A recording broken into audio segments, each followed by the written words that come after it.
할렐루야. 오늘도 주님의 기뻐 받으시는 예배 올려드리기 원합니다. 다 같이 자리에서 일어나셔서 이제 찬양할까요? 주의 아름다움은 말로다.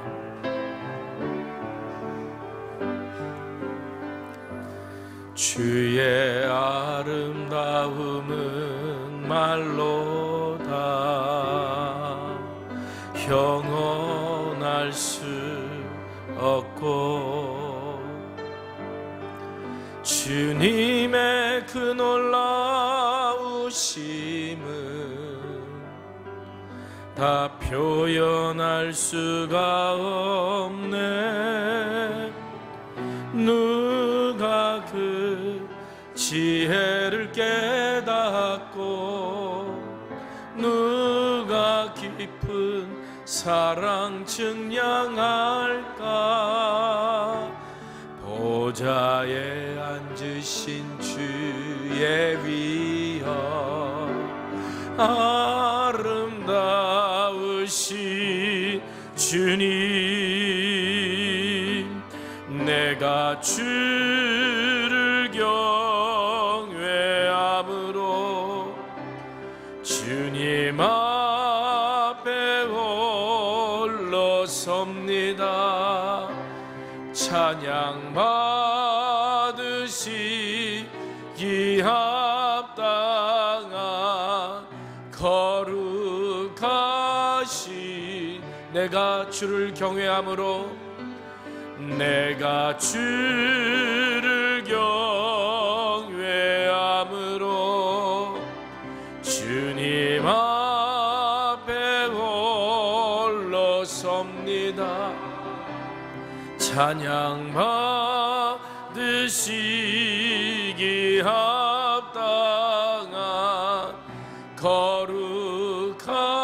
거룩하신 주님. 하나님은 영이십니다. 영이신 하나님께 영과 진리로 예배합시다.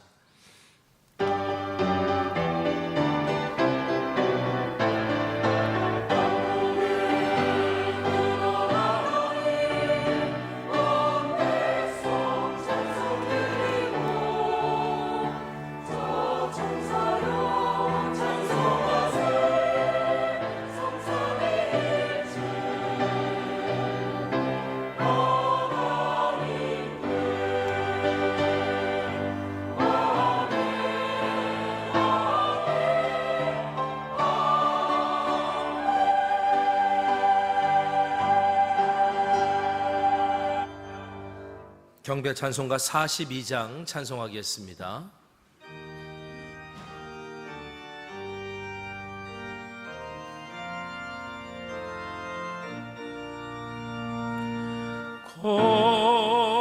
거룩한 주님께 예배를 드리세. 무릎을 꿇고서 영광 돌려 금 같은 순종과 향기로운 겸손을 주님 와서 경배하세. 주 앞에 삼가서 겸손히 행하며 주 너를 언제나 돌보시리. 말씀엔 위로와 기도엔 응답을 내 갈 길 바르게 인도하리. 주 앞에 설 때에 두려워 말아라. 가난한 우리를 놓으시리.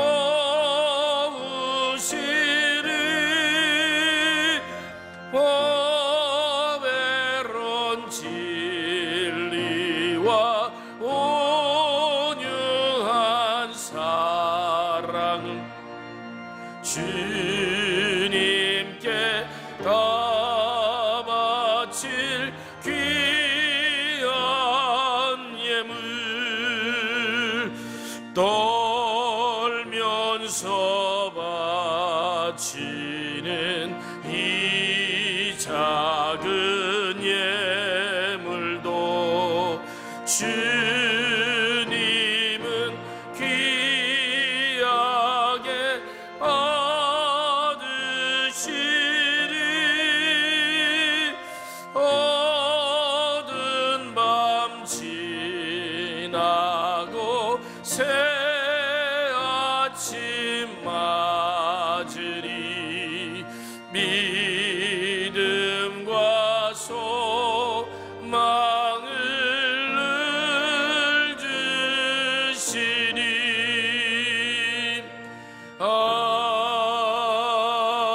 아멘.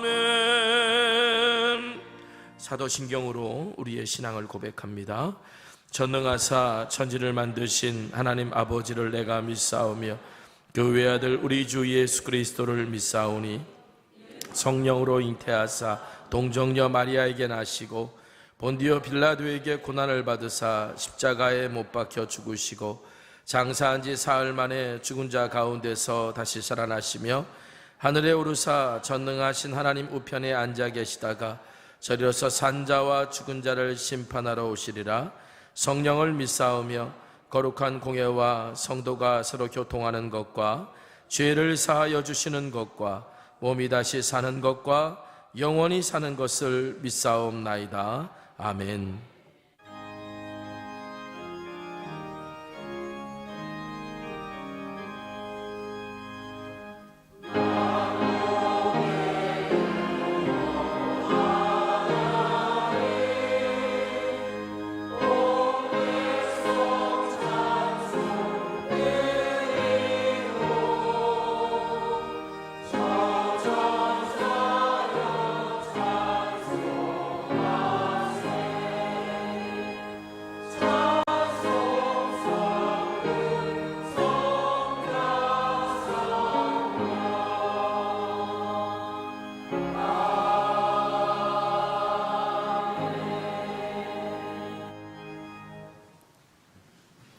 찬송가 549장 찬송하겠습니다.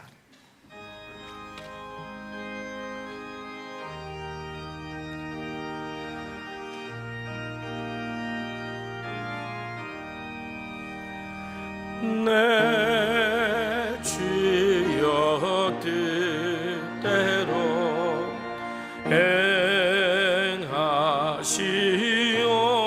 행하시옵소서.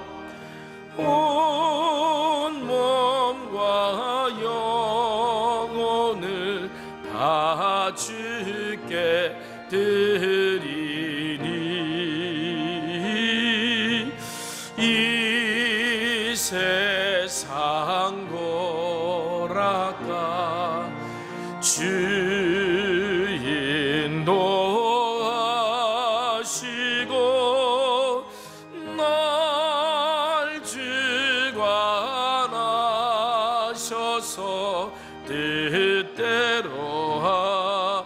하소서.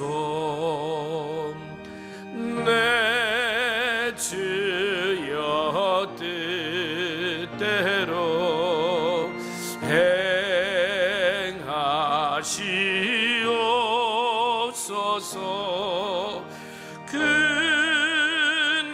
근심 중에도 낙심케 마소서.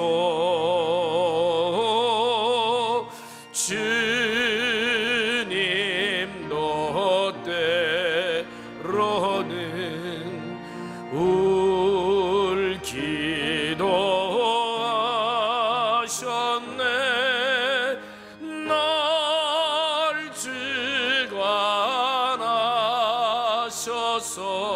뜻대로 하소서.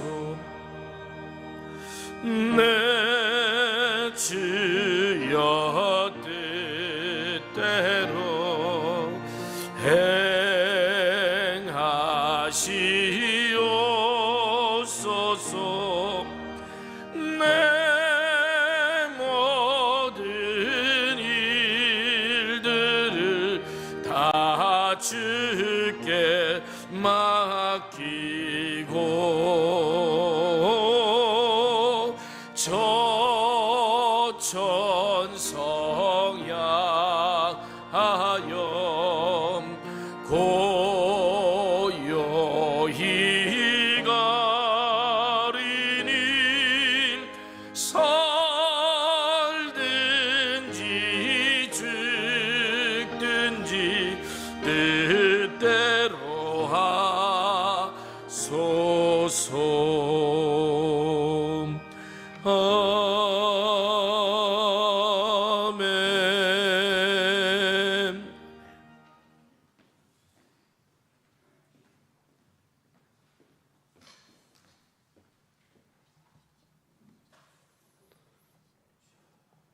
하나님 감사합니다. 오늘도 저희를 긍휼히 여기시어 세상에 버려두지 않으시고 우리 마음과 발걸음을 성전으로 인도하시어서 거룩하신 하나님께 경배와 찬양을 드릴 수 있도록 인도하시니 감사드립니다.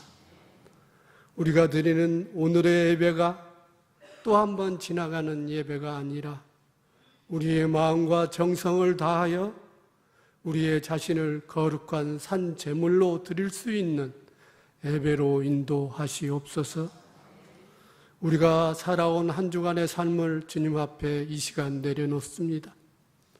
주님께서는 부족하고 연약한 우리에게 최고의 선하고 좋은 곳으로 베푸시고 인도하셨건만 우리의 일상의 삶의 모습은 조금만 불편하고 힘들면 원망과 불평을 앞세우는 입술의 고백이었고, 원하고 바라는 것들이 조금이라도 이루어지면은 마치 우리 자신이 잘나서 그렇게 된 것처럼 그 기쁨을 우리 자신이 누렸음을 고백합니다. 이렇게 부족하고 연약한 우리의 신앙과 믿음을 고백하오니 불쌍히 여기시고 긍휼히 여겨주셔서 우리에게 주어진 일상을 감사하며 살아가는 저희들로 인도하시옵소서. 흔들리는 세태, 내일을 기약할 수 없는 불확실한 세상을 살아가면서 수많은 것들을 접하고 선택하며 살아가는 저희입니다. 주님께서 허락하신 일상의 생활을 중요함을 깨닫게 하셔서 부족하고 연약한 저희들이지만 우리의 일상 생활에서 마음의 중심과 우선순위를 하나님께 두기를 원합니다. 우리의 선택 하나하나가 하나님의 말씀이 규진이 되어 선택하기를 원합니다. 그리하여 우리의 살아가는 모습이 그리스도인답게 살아내는 진정성 있는 삶을 통하여 어렵고 힘들어하는 이웃과 세상에 희망이 되고 기쁨이 되는 저희이길 원하오니 하나님 저희를 인도하시옵소서. 하나님의 선한 목적으로 이곳에 성천 공동체를 세워주시고 이제껏 지키시고 인도하심에 감사드립니다.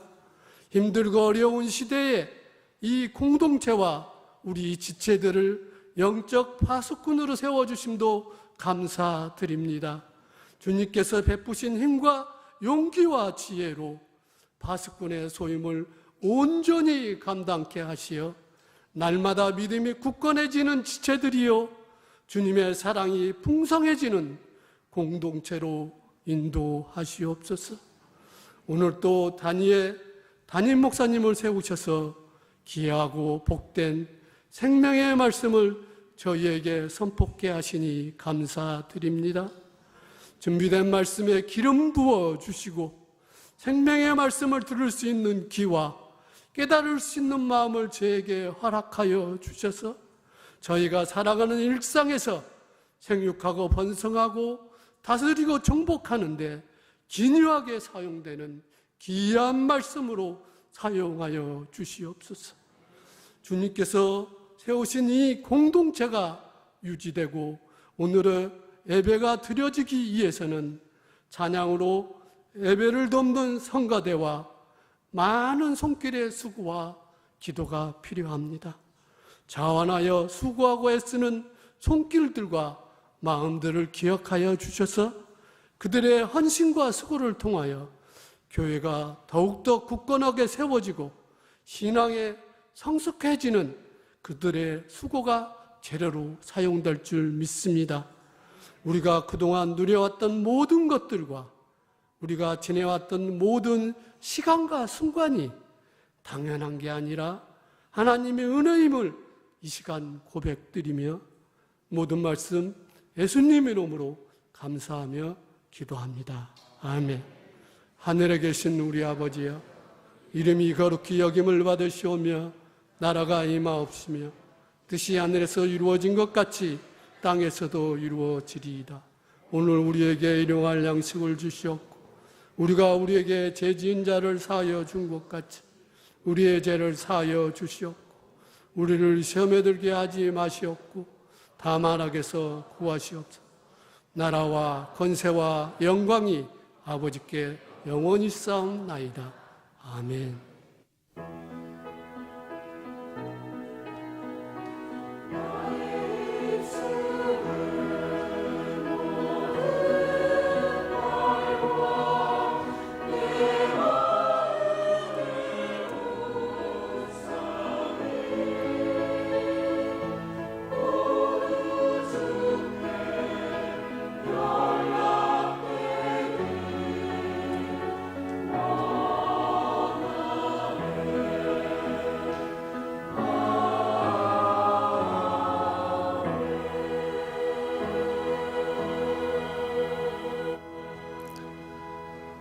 교회 소식 여러분들과 함께 나누겠습니다. 우리 이제 8월 달 오늘 첫 주 예배를 주님 앞에 올려드리는데요. 우리 8월 마지막 주 주일은 다음 세대 주일로 지키면서 이날에 아동과 청소년 세례식이 있고 그리고 청년들 입교 대상자들 입교식이 있을 예정입니다. 여러분들께서 혹시 대상 되시는 분들 8월 18일 주일까지 신청해 주시기를 바랍니다. 이제 어제로 우리 여름 성경학교와 그리고 중고등부 수련회 은혜 가운데 마쳤습니다. 위에서 기도해 주시고 후원해 주신 모든 분들께 대신 감사의 인사를 올려드리겠습니다. 자, 오늘 이 시간 함께 서로 축복하는 시간 갖도록 하겠습니다. 당신은 하나님의 언약 안에 있는 축복의 통로입니다. 우리 함께 서로 축복하면서 나아갈까요?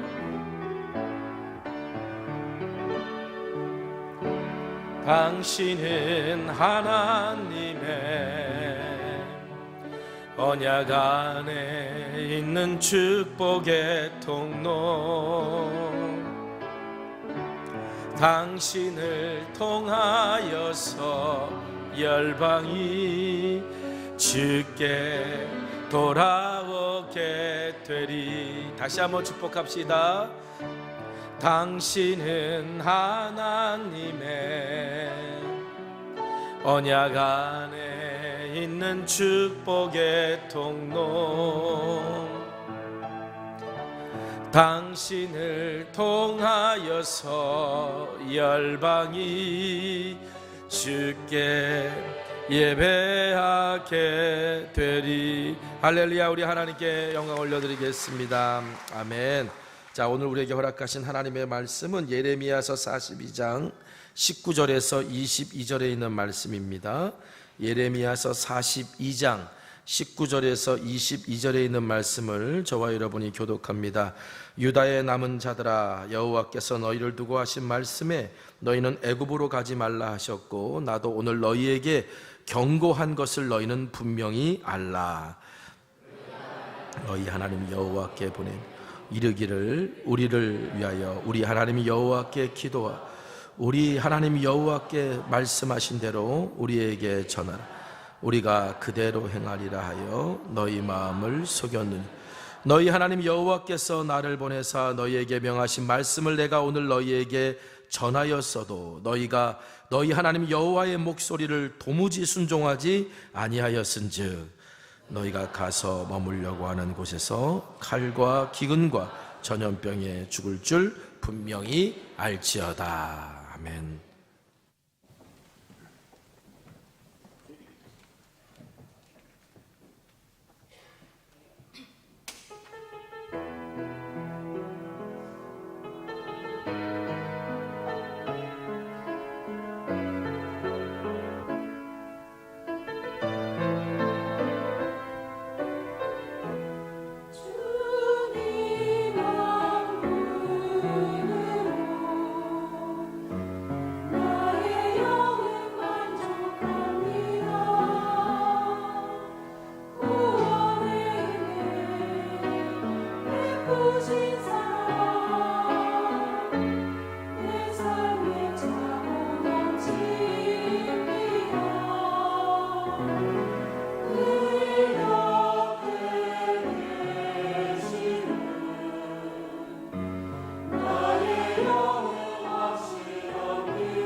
할렐루야.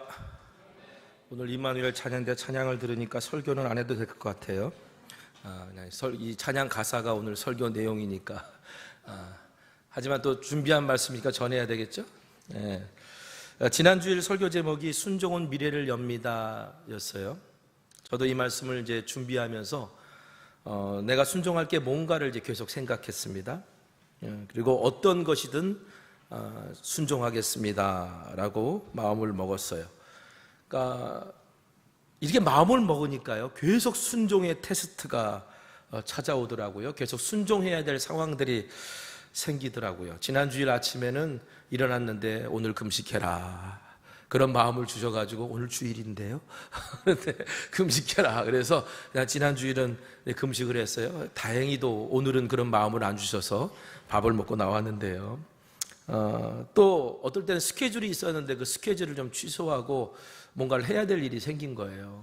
어느 때 같았으면 다른 연락들을 취하고 뭐 이렇게 했을 텐데 나에게 주신 일인 것 같다라고 스케줄을 취소하고 가기로 했고요. 또 부모님에게 전화가 왔어요. 어디 와서 지금 이제 할머니 기일인데 와서 예배 인도 좀 하라고. 근데 제가 시간을 내기가 되게 어려웠는데 이것도 주님이 순종하라 하시는 건가 보다. 그리고서 제가 순종을 했어요. 몇 가지는 좀 부담되기도 했고요. 또 굳이 하지 않아도 될 것 같은 그런 일들도 있었는데 그냥 제가 제 마음에 자원하는 마음으로 쉽게 순종했어요. 왜 그랬을까 생각해 봤습니다. 제가 지난주일 설교를 준비하는 과정부터 시작해서 설교를 마치고 오늘의 일까지 계속해서 주님께 이렇게 묻고 기도하고 있었거든요. 주님, 제가 순종해야 될 게 뭐가 있을까요? 순종할 수 있게 해주세요. 순종하겠습니다. 이렇게 계속 생각하고 기도하고 있었기 때문에 제가 순종해야 될 게 보였고 또 순종할 수 있었던 것이 아닌가 이런 생각을 해봅니다. 신명기 28장 2절에 이런 말씀이 있어요. 내가 내 하나님 여호와의 말씀을 청종하면 이 모든 복이 내게 임하여 내게 이르니니. 여러분, 성경은 하나님께 순종할 때 축복과 형통이 따를 거라고 약속합니다. 그런데 우리는 이 사실을 알고도 순종하지 못할 때가 있어요. 기도하면서 내가 하나님 뜻을 알기를 원합니다, 그러면 순종하겠습니다 라고 기도했지만 막상 하나님의 뜻이 드러나고 하나님께서 우리에게 순종하라 하실 때 우리는 기도만 해놓고 순종하지 못하고 머뭇거릴 때가 있습니다.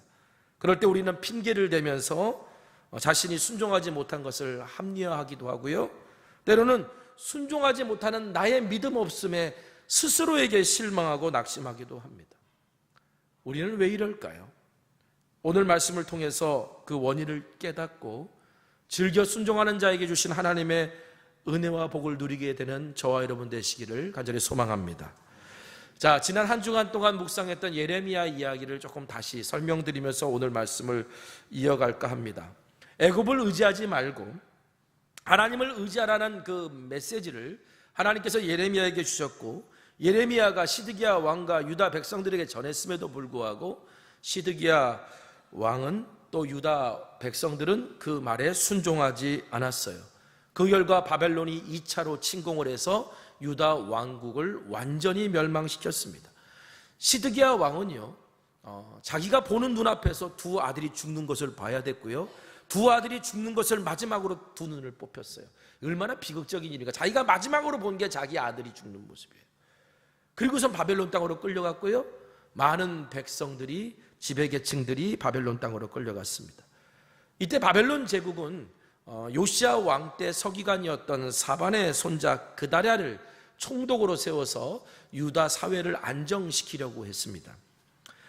그다랴는 흩어진 유다 백성들을 모으고 사회를 안정시키려고 했지만 마치 왕족이었던 이스마엘이라고 하는 사람이 암몬 왕의 사주를 받아서 그다랴를 암살하고 그리고 바벨론이 남겨놓고 간 군대를 죽이는 사건이 벌어졌어요. 반란이 일어난 거죠. 이때 이 이스마엘의 반란을 그다랴의 군대장관이었던 요하난이라고 하는 사람이 종식시키는데, 요하난과 백성들은 그 사건을 정리하고 난 다음에 겁을 먹게 됩니다.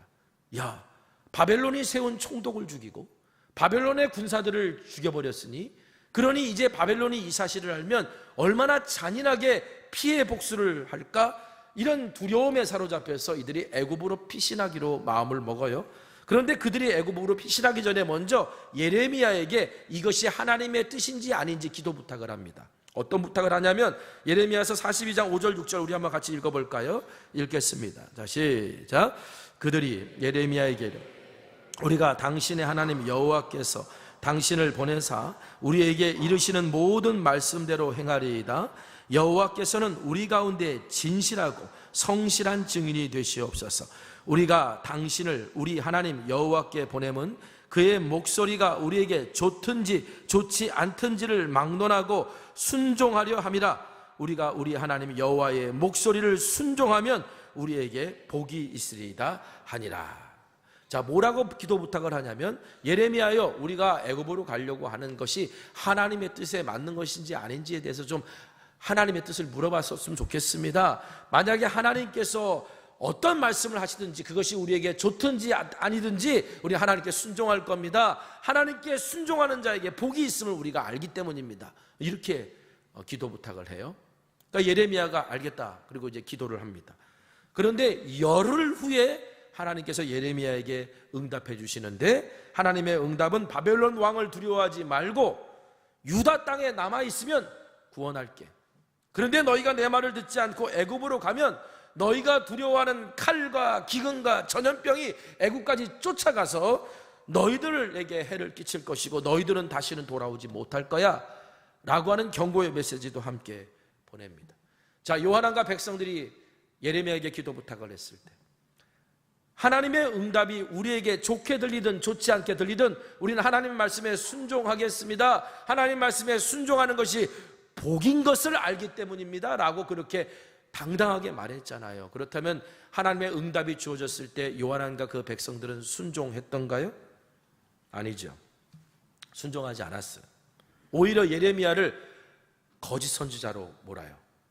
아니, 하나님이 그렇게 말씀하실 리 없어. 그러면서 예레미야를 거짓 선지자로 보는데 그렇게 말하고 나니까 자기들도 얼마 전에 열흘 전에 했던 이야기가 있잖아요. 그러니까 염치가 없잖아요. 그러니까 또 다른 핑계거리를 찾는데 뭐냐면 이거는 예레미야의 말을 받아 적는 서기관 바룩이 바벨론에 의해서 조종당해서 예레미야를 이렇게 뭐랄까 유혹한 거야 뭐 이러면서 서기관 바룩에게 핑계를 넘기는 거예요. 여러분, 우리가 하나님 말씀에 불순종하는 데는 다 이유가 있어요. 다 핑계거리가 있다고요? 근데 사실은 그 이유 말고 진짜 원인이 있는데 그걸 우리가 알지 못해요. 왜 그들은 하나님께 순종하지 못했을까요? 좋든 싫든 하나님이 말씀하시면 응답 순종하겠습니다. 열흘 전에 그렇게 말해놓고 왜 그들은 자신들이 원하는 기도 응답이 나오지 않으니까 순종하지 않았을까요? 예레미야가 그 답을 오늘 본문에서 알려줍니다. 20절이에요. 우리 한번 같이 읽어보겠습니다. 자, 시작. 너희가 나를 너희 하나님 여호와께 보내며 이르기를 우리를 위하여 우리 하나님 여호와께 기도하고 우리 하나님 여호와께서 말씀하신 대로 우리에게 전하라. 우리가 그대로 행하리라 하여 너희 마음을 속였느니라. 너희 마음을 속였다라는 말은 다른 성경 보니까 치명적인 실수를 범했다, 이런 표현으로 씁니다. 자, 요한왕과 그를 따르던 백성들이 행했던 치명적인 실수가 뭘까요? 하나님이 말씀하시면 우리는 그대로 행할 겁니다 라고 이렇게 자신 있게 말했던 게 치명적인 실수라는 거예요. 지키지도 못할 말을, 지키지도 않을 말을 마치 하나님의 말씀대로 내가 순종하겠다라고 당당하게 말했던 것이 그들의 치명적인 실수라는 거예요.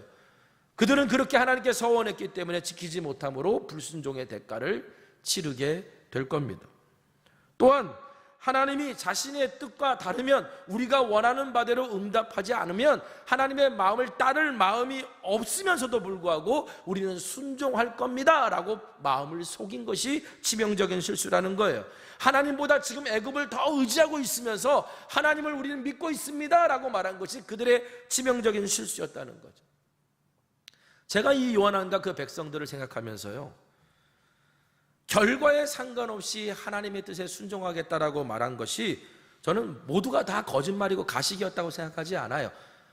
오히려 그들 자신도 스스로 속았을 수 있어요. 하지만 중심을 보시는 하나님은 이미 알고 계셨어요. 하나님, A든 B든 응답해 주시면 순종하겠습니다 라고 생각하지만 우리 마음속에 함께는 하나님 A로 꼭 응답해 주셔야 됩니다. A로 응답해 주시면 하나님의 응답으로 안 여기겠습니다 라고 이런 마음이 우리 한켠에 다 있거든요. 하나님은요, 근데 오늘 우리는 다 순종하겠습니다 라고 스스로를 속여요. 근데 하나님은 우리의 마음을 아신다는 거예요. 중심을 아신다는 거예요. 하나님은 나보다 나를 더 잘 아세요. 나도 모르는 내 마음을 하나님은 알고 계시는 하나님이십니다.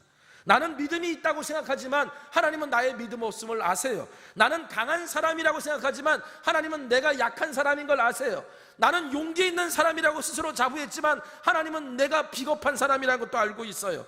내가 하나님을 믿는다고 믿음을 보이지만 나의 믿음이 유한한 신념에 불과하다는 사실을 하나님 알고 계시고요, 하나님보다 더 의지하는 것이 나의 삶의 주인 노릇하고 있다는 것을 우리 하나님은 알고 계세요. 우리는 때로는 이 사실을 알면서도 애써 감추려 들고 잊으려고 들고 나는 그런 사람은 아니야 라고 스스로를 속이기까지 합니다. 여러분, 예레미야에게 요한안과 백성들이 기도 부탁을 했을 때 하나님께서 기도 응답을 열흘 후에 주세요. 자, 요한안과 백성들은 지금 한시가 급해요. 바벨론 제국에서 이 소식을 들었을 거고 그러면 군대를 보냈을 거고 우리는 빨리 안전한 애굽으로 피신해야 되는데 하나님이 응답을 안 해주시는 거예요. 열흘 동안. 그러니까 얼마나 마음이 애탔겠어요. 그러니까 매일같이 물어봤겠죠. 예레미야에게 찾아가서 하나님이 응답하셨어요? 아직 응답이 안 왔습니다. 하나님이 응답하셨어요? 아니요, 응답이 안. 아마 저 같아도 그랬을 거예요. 기도 부탁을 해놓고 하나님이 기도 응답하셨어요? 오늘 아까 찬양 가운데 하나님의 때에 하나님의 방법대로 일하실 것을 신뢰한다. 그래서 하나님의 뜻이 이루어지길 바란다. 이게 우리의 믿음이라고 하지만요, 하나님께 맡겨놓고요 계속해서 하나님 왜 오늘 응답하시지 않나? 왜 오늘 응답하시지 않나? 가슴 졸이고 애타는 게 오늘 우리잖아요. 그런데 하나님은요 열흘 후에나 응답하세요. 여러분, 하나님이 왜 열흘 후에 응답하셨을까요? 하나님도 고민하셨을까요? 어떤 게 정답인지? 아니죠. 하나님은 이미 답을 알고 계셔요. 그러면 예레미야의 기도가 더 필요했던 걸까요? 아니에요. 예레미야는 하나님 앞에 간절히 기도했고요, 하나님은 예레미야에게 바로 응답해 주실 수 있었어요. 그런데 왜 하나님은 열흘 후에 응답하셨을까요? 하나님이 열흘 후에 응답하신 이유는 요한안과 그를 따르는 백성들도 하나님 앞에 나와서 기도하길 원했던 거예요. 요한안과 그 백성들도 이것이 정말 하나님의 뜻에 따라 하나님이 원하시는 길로 우리가 가고 있는지를 주님께 묻고 구하기를 원하셨던 거예요. 말로만 하나님이 어떻게 응답해 주시면 순종하겠습니다, 말로만 하지 말고 하나님의 뜻이 무엇이든지 순종하겠다라고 말했다면 순종할 수 있게끔 해달라, 그런 믿음을 달라고 기도하길 원하셨던 거예요. 하나님의 응답이 열흘 동안 걸렸던 이유가 여기에 있어요. 그런데 요한안과 일행들은 기도하지 않았습니다. 예수님이 늘 깨어 기도하라고 했는데 기도하지 않은 결과가 시험에 든 것이었잖아요, 제자들이. 마찬가지로 그들이 기도하지 않은 결과가 뭐냐? 하나님께서 예레미야를 통해서 바벨론 왕을 두려워하지 말고 애굽으로 가지 마라, 유다에 남으라라고 명령하셨을 때 그때 요한안과 백성들은 순종하지 않았습니다. 아니, 결과에 상관없이 다 순종한다면서요. 결과에 상관없이 다 순종하고 하나님께 순종하면 복을 주실 거라고 믿는다면서요. 그런데 왜 열흘 만에 그들의 생각이 다 바뀌었을까요? 왜 갑자기 그들이 돌변했을까요? 그들의 믿음보다 바벨론에 대한 두려움이 훨씬 컸기 때문에 그렇습니다.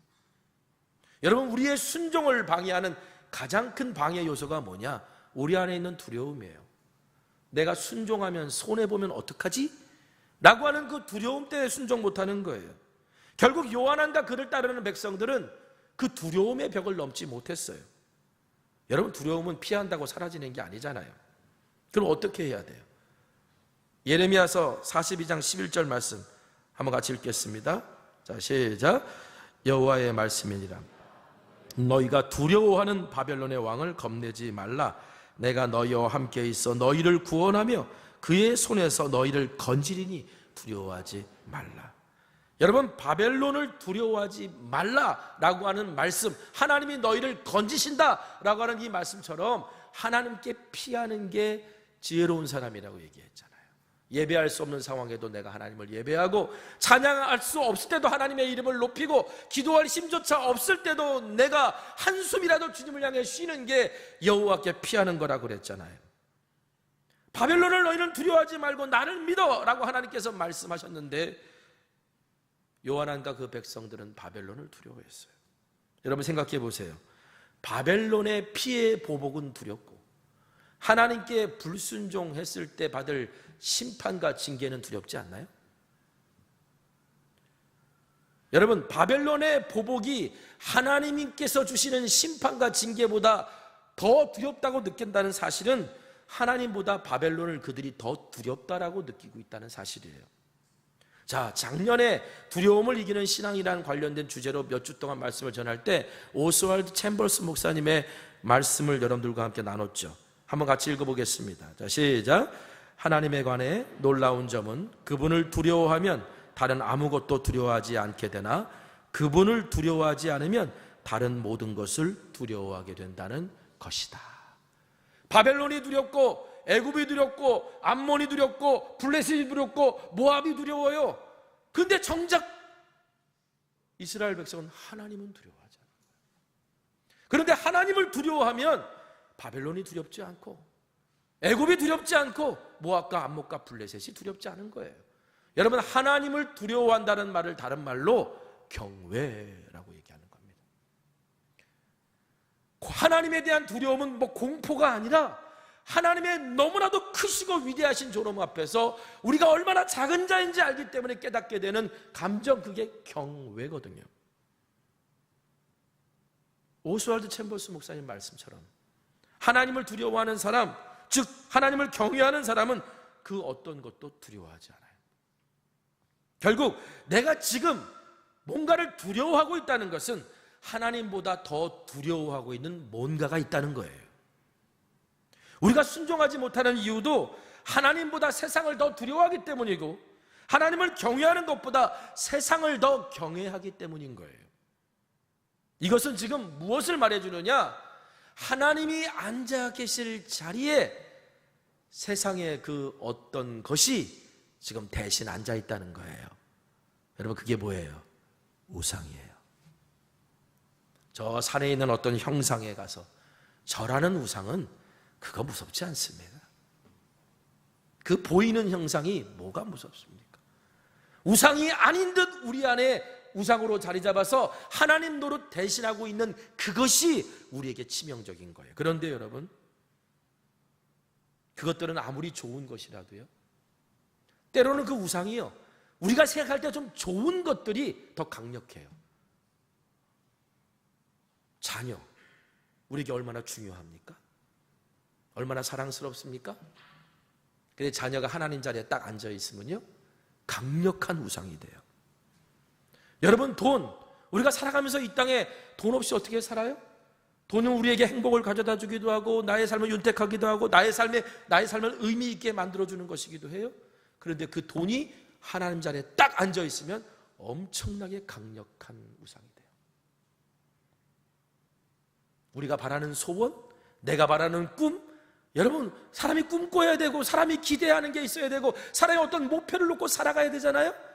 그런데 그게요, 하나님 자리에 딱 앉아 있으면요, 어마어마한 우상이 돼요. 이제는 고인이 되신 팀 켈러 목사님이 쓰신 책이 있어요. 내가 만든 신. 예전에는 거짓 신들의 세상이라고 하는 이름으로 책이 출판됐는데 요즘은 내가 만든 신이라고 하는 이름으로 출판됐어요. 여러분, 이 책 여러분 나중에 혹시 기회가 되시면 꼭 읽어보시기 바라요. 우리 안에 얼마나 많은 우상이 있는지 발견하게 될 거예요. 근데 그 팀 켈러 목사님이 하신 말씀이 뭐냐? 인간의 마음은 우상 공장이다, 이렇게 말해요. 수없이 우상을 찍어내는 존재가 우리의 마음이라는 거예요. 에스겔서 14장 3절에 인자야, 이 사람들이 자기 우상을 마음에 들이며 죄악의 걸림돌을 자기 앞에 두었으니. 우상이 우리 마음에 들어오면요, 그것이 하나님 앞에 나아가는 죄의 걸림돌이 된다는 거예요. 근데 아까 말씀드렸던 것처럼요, 세상 모든 것이 하나님 자리에 앉으면 그게 다 우상이 돼요.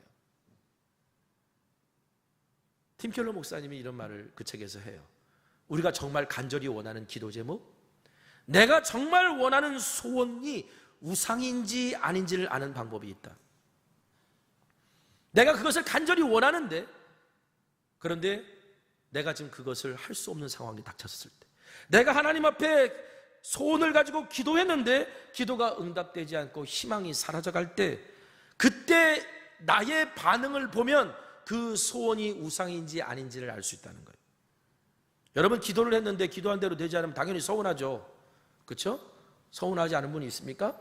하나님 이거 응답해 주세요. 꼭 응답해 주셔야 되는데 응답하시지 않으면 서운하죠. 내가 이것을 정말 해야 된다고 하는 나의 간절함이 있는데 나에게 그런 기회가 주어진다 한다면 정말 낙심이 찾아오죠.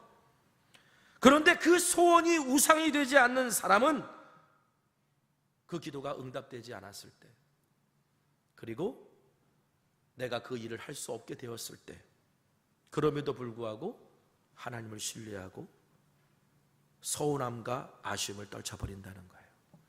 로마서 8장 28절에 하나님을 사랑하는 자, 곧 그의 뜻대로 부르심을 입은 자들에게는 모든 것이 합력하여 선을 이루느니라, 이 말씀을 신뢰하고, 그래 지금 내 뜻대로 되지 않았지만 하나님이 모든 것을 합력하여 선으로 이끄실 거야 라는 걸 신뢰하고 있는 사람이라면 그가 원하는 소원이 지금 우상의 자리에 앉아있는 거, 하나님의 자리에 앉아있는 게 아니라는 거예요. 그런데 내가 바라는 대로 이루어지지 않아요. 내가 기도한 대로 응답되지 않아요. 그런데 그랬을 때 내 안에 분노와 절망에 빠지게 된다고, 낙심에 빠지게 된다면, 그렇다면 내가 바라던 그 기도의 제목이 지금 현재 우상일 수 있다는 거예요. 요나가 그랬잖아요. 자기가 원하지 않는 것으로 하나님이 방향을 틀고 이끌어 가시니까 얼마나 분노하고 원망했습니까? 여러분, 나의 소원을, 나의 바람을 하나님보다 더 우선하게 둘 때 그것도 우상이 돼요. 하나님보다 더 의지하고 사랑하는 게 있다면 그게 다 우상이에요. 이 우상이 우리를 하나님께 순종하지 못하게 합니다. 이 우상이 우리 안에 작동해서 뭔가 하려고 그러면 자꾸 하나님께 순종하지 못하게 하는 거예요. 하나님께서 지금 섭리 가운데 모든 것이 합력하여 선이 되게 이끌고 가시는데 그 섭리 가운데 인도하신 하나님을 깨닫지 못하게 하는 거예요. 어떻게 보면은요, 하나님께서는 요한왕과 그 백성들의 마음 안에 있는 우상을 보라고 하신 거예요. 열흘의 시간을 주신 거예요. 너희들이 기도하면서 너희 안에 있는 소원, 너희들이 진짜 바라는 그것이 하나님 자리에 앉아있지 않느냐를 보게 하신 거예요. 여러분, 그래서 이처럼 하나님은 기다림의 훈련을 통해 하나님의 섭리를 깨닫게 하시고 순종하게 하십니다. 그런데 기다림의 훈련 중에 가장 중요한 훈련 중에 하나가 그게 기도예요. 결국 기다림 훈련은 기도 훈련입니다. 제가 좋아하는 기도의 정의, 수없이 많은 기도의 정의가 있지만 저는 이 기도의 정의를 제일 좋아한다 그랬죠. 오 할레스비 목사님의 말씀이에요. 기도는 문제 속으로 주님을 초청하는 거다. 문제 속으로 주님을 초청하는 거다. 문제를 혼자 끌어안고 씨름하는 것이 아니라 문제 속으로 주님을 초청해서 그 문제의 주인이 되게 하시는 것, 주님이 그 문제의 주인이 되게 하시는 게 이게 기도다. 왜? 주님은 모든 문제의 답이시니까. 주님이 모든 문제의 답이 되시고 주인이 되신다는 고백은요, 주님이 그 문제의 답을 내놓으실 때 우리가 순종하겠다는 표현이기도 한 거예요. 요즘 성령 집회 때마다 부르는 찬양이 있어요. 나는 믿네라는 찬양이에요. 그 찬양 가사 중에요, 이 찬양 가사가 정말 저한테는 매번 부를 때마다 은혜로 와요. 내 앞에 바다가 갈라지지 않으면 주가 나로 바다 위 걷게 하리. 내 앞에 바다가 갈라지지 않으면 주가 나로 바다 위 걷게 하리. 여러분, 우리가 주님을 믿는다면 내 앞에 문제라는 바다가 사라지지 않고 갈라지지 않아도 낙심하지 않아야 돼요. 주님은 문제라는 바다를 가르시지 않고 없애시지 아니하면 문제라는 바다 위를 걸어갈 수 있는 힘과 능력을 주셔서라도 문제를 이기게 하시는 분이기 때문에 그래요. 문제를 감당하게 하시는 분이기 때문에 그래요. 여러분, 그러므로 우리가 기도 응답이 지체가 되고 문제가 해결되지 않아 마음이 시험이 올 때 그 기다리는 시간을 하나님의 인도하시는 섭리에 맡길 수 있는 시간이 되게 해야 합니다. 그러려면 그 기다림의 시간을 기도로 채워야 되고요, 기도하며 기다리는 시간이 우리에게 다음과 같아야 돼요. 첫 번째는요, 하나님을 향한 간절함을 가지는 시간이 돼야 돼요. 예레미야서 29장 13절에 너희가 온 마음으로 나를 구하면 나를 찾을 것이요 나를 만나리라 했습니다. 온 마음으로 하나님을 구하는 것, 그게 간절함입니다. 하나님이 예레미야에게 이렇게 말씀하셨다는 건 지금 예레미야가 병들었다는 얘기, 여기에 이스라엘이 병들었다는 얘기예요. 지금 유다 백성들이 하나님을 향한 간절함이 없다는 거예요. 뭐 안 되면 애굽으로 가면 되지, 뭐 안 되면 암몬 땅으로 도망가면 되지, 뭐 피할 군형 다 만들어 놓고 있는데 어떻게 하나님을 향한 간절함이 생겨요? 어떻게 보면 기다림의 시간은요, 하나님을 향한 간절함이 커가는 시간이에요. 간절함이 없으면요, 간구하지 않아요. 하나님께 간구하지 않으며 하나님의 일하시는 간증이 없어요. 여러분, 이 땅에 살아가는 그리스도인들이 좀 맛이 나는 신앙생활이 돼야 돼요. 그리 하나님의 선하심을 맛보아하는 신앙생활이 되고 소금과 같은 맛을 낼 줄 아는 신앙인이 돼야 되거든요. 그런데 여러분 보세요. 간이 안 맞는 음식은요, 아무리 좋은 재료를 줘도요, 솔직히 말해서 맛없어요. 아, 맛있는 거니까 먹어봐. 그런데 간이 안 맞으면 맛있습니까? 여러분, 우리 신앙생활이 왜 맛없는 신앙생활을 하고 있을까? 여러분, 신앙생활에 맛있는 신앙생활을 하려면요, 세 가지 간이 맞아야 돼요. 첫 번째가 간절함이에요. 하나님을 향한 간절이 있어야 되고요. 두 번째가 간구예요. 하나님을 간구할 줄 알아야 되고요. 하나님께 이 문제를 늘 간구하며 드릴 줄 알아야 되고요. 마지막이 뭐냐? 간증이 있어야 돼요. 간증이라는 게 뭐예요? 하나님이 나와 함께 하신 이야기잖아요. 내가 하나님께 순종했더니 하나님이 복 주셨다. 내가 하나님께 순종했더니 하나님이 나로 하여금 문제를 이길 수 있는 힘을 주셨다. 하나님이 나와 함께 하신 이야기가 간증이잖아요. 우리의 삶에 이와 같은 간증이 넘쳐나기를 주님의 이름으로 축원합니다. 간증이 있어야 돼요. 여러분, 하나님이 우리를 기다리게 하실 때 우리는 기도함으로 하나님을 향한 간절함을 키워야 된다는 거예요. 두 번째는요, 나의 뜻을 내려놓고 하나님의 뜻을 구해야 된다는 거예요. 하나님을 향해 간절할 때 우리가 비로소 하나님의 뜻을 위해 나의 뜻을 내려놓을 수 있습니다. 여러분, 하나님의 뜻은요, 내 뜻을 내려놔야 보여요. 애굽으로 가겠다라고 하는 내 뜻을 내려놔야 바벨론을 두려워하지 말고 유다 땅에 남으라는 하나님의 뜻이 분명하게 나게 나와요. 그런데 애굽으로 가는 게 하나님의 뜻이라고 생각하고 있으면요, 하나님의 뜻이 잘 드러나질 않아요. 여러분, 내려놓는다는 거. 하나님이 우리에게 뭔가 내려놓으라 하실 때는 빼앗아가려고 내려놓으시라는 게 아니거든요. 제가 이용규 선교사님의 내려놓음이라는 책을 읽다가 야, 이것만큼 적절한 비유가 없다라고 해서 제가 가끔씩 예화로 드는 게 있어요. 이용규 선교사님의 이제 아들을 데리고 마트에 갔는데 오랜만에 장난감을 사줬던 거, 애가 얼마나 신났는지, 이거 나 사준 거야, 내 거야, 그리고 막 너무 좋아하더래요. 그런데 문제는 마트를 통과하려면요, 계산대에다 그걸 내려놔야 되잖아요. 근데 애가 그걸 안 내려놓는 거예요. 내 건데 왜 내려놓냐? 애는 이해가 안 되는 거예요. 아빠가 날 줬는데 왜 내려놔요? 그리고서는 안 내려놓으니까 계산이 안 되니까 자기게 안 되잖아요. 할 수 없이 그 선교사님이요, 그 애를 들어다가 계산대에서 같이 계산해 버렸대. 중요한 교훈이거든요. 내 거니까 못 내려놔요 이래버리면요, 영원히 내게 안 돼요. 그런데 내 거지만 내려놓으면요, 하나님이 내 거를, 진짜 내 걸 만들어주세요. 어떻게 보면 그 기다림의 시간은요, 주님 것을 내 것이라고, 주님이 내려놓으라고 하신 것을 못 내려놓고 버팅기던 그 시간에 나의 것을 내려놓고 하나님의 뜻을 드러내는 시간이에요. 예수님께서 십자가를 지시기 전날 밤에 간절히 기도해 주셨던 게 뭐예요? 마태복음 26장 39절입니다. 같이 읽어보겠습니다. 자, 시작. 조금 나아가사 얼굴을 땅에 대시고 엎드려 기도하여 이르시되 내 아버지여, 만일 할만하시거든 이 잔을 내게서 지나가게 하옵소서. 그러나 나의 원대로 마시옵고 아버지의 원대로 하옵소서. 당신의 원이 무엇인지 십자가를 지기 싫은 것, 그걸 하나님께 아뢰고, 그러나 이건 내 뜻이지만 내가 이 내 뜻을 주님 앞에 의탁하고 내려놓습니다. 그랬더니 십자가를 지라는 아버지의 뜻이 분명해지는 거예요. 그럼 아버지의 뜻대로 하겠습니다. 우리에게 기다림의 시간, 기도의 시간은 내 뜻을 내려놓고 아버지의 뜻을 구하는 시간이에요. 마지막 세 번째는 하나님의 뜻에 순종할 수 있도록 기도해야 된다는 거예요. 여러분, 예수님이 겟세마네에서 하셨던 그 기도, 아까 읽었던 그 기도요, 십자가 사명에 순종하시기 위해 하셨던 기도예요. 여러분, 우리가 정말 배워야 될 기도가 바로 이 기도예요. 예수님은 당신이 십자가를 지셔야 된다는 사실을 알고 계셨어요. 그래서 제자들에게 3번이나 순환 예고를 통해 가르치셨어요. 그런데도 예수님은 이 문제를 놓고 기도하세요.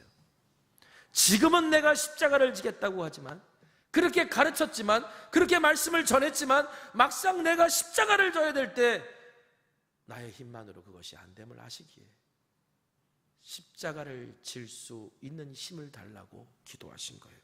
이건 우리를 위해서 주님께서 기도의 본을 보여주신 거예요. 우리가 하나님의 뜻이 무엇인지 순종하겠습니다 라고도 기도해야 되지만, 순종의 때가 왔을 때 순종하기 위해서 기도해야 돼요. 왜냐? 순종은요, 나의 의지만으로는 안 돼요. 성령께서 도우셔야만이 순종할 수 있어요. 요한왕과 백성들이 만약에 열흘 동안 그렇게 기도했다면 애굽이라는 우상을 발견하고 하나님께서 남으라 명하셨을 때 남을 수 있는 믿음을 주님께서 주셨을 거예요. 여러분, 우리는 하나님의 뜻을 깨닫기 위해 기도해야 되지만 하나님의 뜻에 순종할 수 있는 믿음을 달라고, 그럴 때가 왔을 때 순종하게 해달라고도 기도해야 돼요. 주님은 우리의 연약함을 아십니다. 나의 믿음 없음도 아십니다. 그래서 히브리서 4장 15절에 우리에게 있는 대제사장은 우리의 연약함을 동정하지 못하시길 이가 아니요 라고 말씀하며 오늘 우리 연약함을 도와주신다라고 말씀하십니다.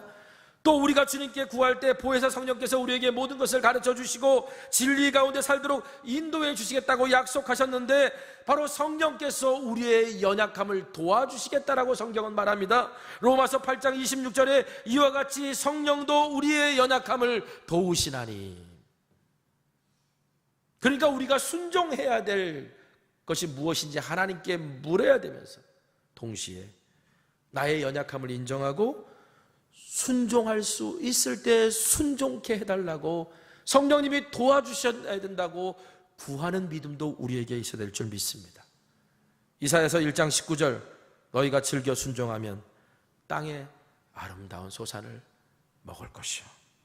여러분, 주님이 도우실 때 우리가 즐겨 순종할 수 있고, 순종할 수 있는 믿음을 달라고 구할 때 주님이 우리와 함께 그 길을 걸어가 주셔서 즐겨 순종하는 자에게 주시는 은혜와 복을 우리에게 허락해 주실 줄 믿습니다. 우리 함께 좀 기도했으면 좋겠습니다.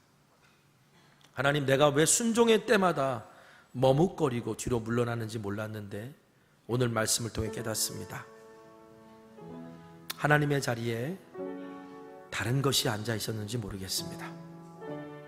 하나님보다 더 중요하게 여기는 그 어떤 것들이 내 인생에 주인 노릇하고 있었기 때문임을 깨닫습니다. 주님, 그리고 깨닫는 것은 내가 순종하겠다고 아무리 마음 먹어도 나의 의지만으로는 되지 않는다는 것.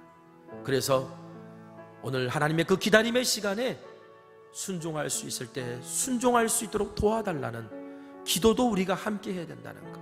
그래서 하나님께 우리가 온전히 의탁하고 내 안에 있는 우상을 하나님으로 다시 세워서 주님께서 즐겨 순종하는 자에게 주신 아름다운 복을 누려야 된다는 사실을 오늘 이 시간 깨달았사오니 성령님 도와주시고 함께 해달라고 오늘 시간 우리 다 같이 기도하길 원합니다. 기도하겠습니다. 거룩하신 아버지 하나님, 왜 내가 순종 못하는지 오늘 말씀을 통해 깨닫습니다. 내가 마음으로는 얼마든지 믿음으로 살 것 같고 순종할 것 같았는데 왜 그 순간마다 핑계거리가 생기고 그 순간마다 왜 내가 머뭇거리고 있었는지를 오늘 말씀을 통해 깨닫습니다. 혹시 하나님의 자리에 우리가 생각하는 그 좋은 것들이 주인 노릇하고 있었지는 않았는지, 자녀는 귀합니다. 돈은 귀합니다. 또 때로는 우리가 명예도 귀하고 우리가 바라는 소원도 정말 가치 있는 것들입니다. 그런데 그것이 하나님의 자리에만 앉으면 우상이 됩니다. 하나님, 오늘 하나님의 자리에서 우상 노릇하는 것들이 무엇인지 드러나게 하여 주시고, 내가 주님 앞에 즐겨 순종할 수 있도록 주님의 도우심을 구하오니 오늘 주님이 함께 도우셔서 오늘 주님의 뜻에 순종하는 자에게 주시는 복과 은혜를 누리게 하여 주시옵소서. 모든 말씀 우리 구주 예수님의 이름으로 기도합니다. 아멘. 우리 오늘 말씀 기억하면서 함께 찬양하길 원합니다. 우리 주보에 악보가 있습니다. 주는 완전합니다. 함께 찬양할까요? 주여 우린 연약합니다. 주여 우린 연약합니다. 우린 오늘을 힘겨워 합니다. 주 뜻 이루며 살기에 부족합니다. 우린 연약합니다.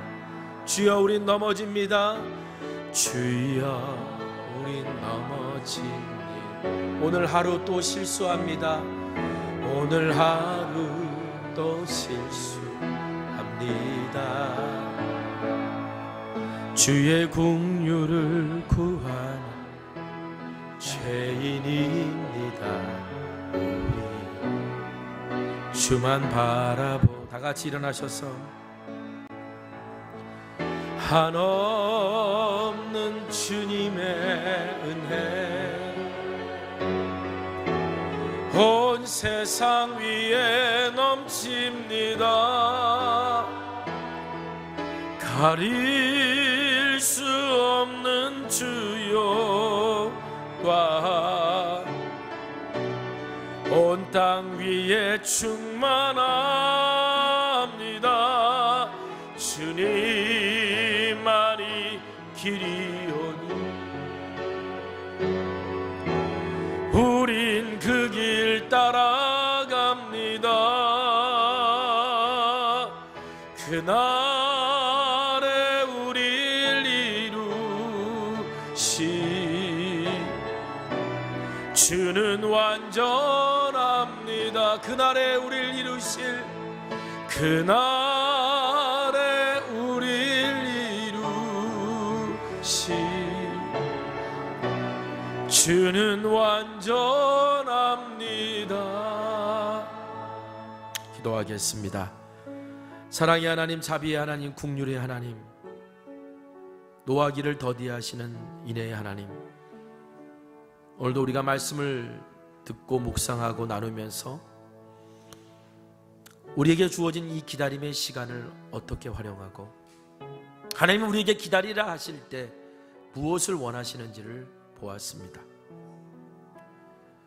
오늘 나의 소원이 이루어지지 않을 때, 내가 원하는 일들을 할 수 없을 때 분노와 원망과 실망 가운데만 있지 아니하고 하나님의 때에 하나님의 방법으로 하나님이 일하실 것을 신뢰하면서 모든 것을 합력하여 선이 되게 하신 그 하나님 앞에 오직 하나님만이 나의 주인이십니다. 내가 바라던, 그토록 바라던 그 소원이 우상이 되지 않기를 원하고 내가 그렇게 하고 싶은 그 일이 하나님 자리에 대신 앉기를 원치 않습니다. 주님이 일하심을 내가 신뢰합니다라고 내어 맡기고 드릴 수 있는 믿음을 우리에게 허락하시며 우리가 순종해야 될 그 순간에 순종할 수 있도록 나는 연약하오니 주님 도와달라고 간구하는 주의 자녀들에게 우리의 연약함을 아시는 주님께서 약속하신 대로 성령의 도우심으로 순종하도록 이끌어 주시옵소서. 오늘도 주님 앞에 나와 감사와 기쁨으로 헌신으로 순종함으로 드려진 귀한 예물이 있습니다.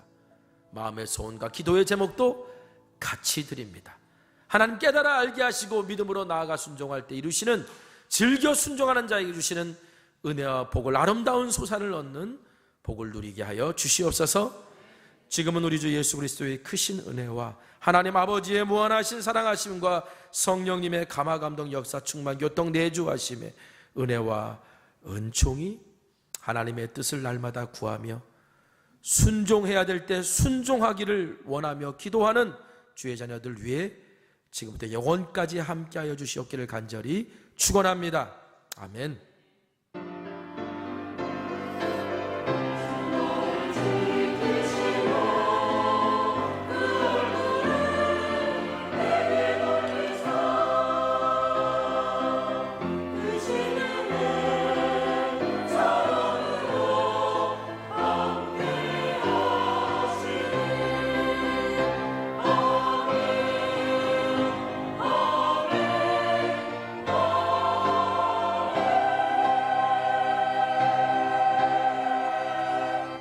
찬양하겠습니다. 오늘 우리 마음에 임한 하나님의 나라가 오늘 나의 가정과 일터와 세상 속에 우리를 통해 임하는 은혜가 있기를 사모하는 마음으로 찬양할까요? 이곳에 임하신 하나님 나라, 이곳에 임하신 하나님 나라, 가난한 마음으로 바라보리라. 먼저 그 나라 그 뜻 구하며 나의 삶 드리리. 주님이 맡기신 하나님 나라, 믿음의 눈으로 바라보리라.